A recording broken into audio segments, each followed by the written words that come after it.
I did kind of come in under a fury of media attention after my election. Even before, I had quite a media presence. I was in the papers a lot. My son found it really difficult. He was about 10 years old at the time, so explaining, you know, I'd won an election and there were journalists here was quite something. He was kind of scared to go outside. And 11 days after I won, I went to the riding with Thomas Mulcair, and all the negativity that maybe I got in the media from journalists, it wasn't present on the ground.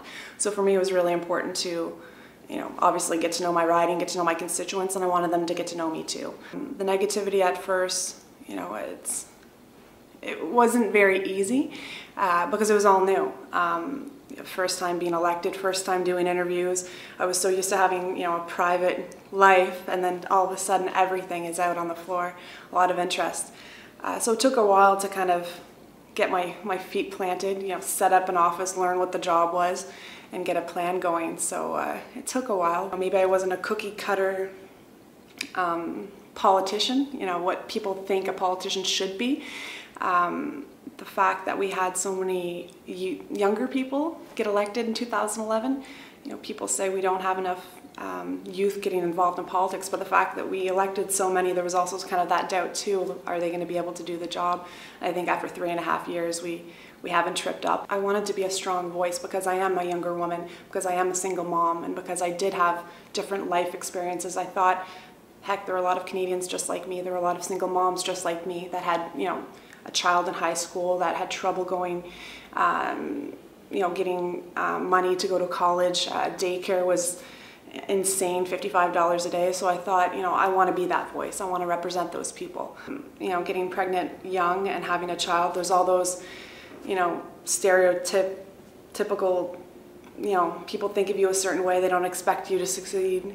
For me, it was always very important to be like a very strong role model for my son. One of the first committees I sat on was status of women, and we were doing a study on elder abuse. And I kind of thought, you know, this can't be a partisan issue. But, you know, once you're on camera, everything changes, and you know, something that shouldn't be partisan really becomes partisan, and I found that kind of difficult. I think the House of Commons predominantly was a male-dominated place. In 2011, we were able to elect a caucus, an NDP caucus, with 40% women, younger men and women starting younger families. So quite a few of my caucus members had babies this year. We're very happy to grow our family. So, you know, I think that's kind of changed the Hill drastically since 2011, having many more women and younger men in the House of Commons. It's changed the dynamic. It's very important because I think the House of Commons needs to be more representative of Canadians.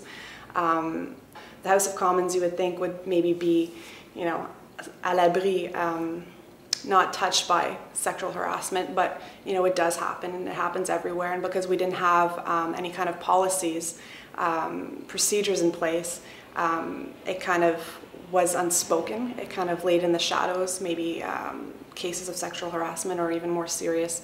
You know, we just got to make sure that we have certain procedures in place, confidentiality is respected, to make sure that we could have people come forward and deal with it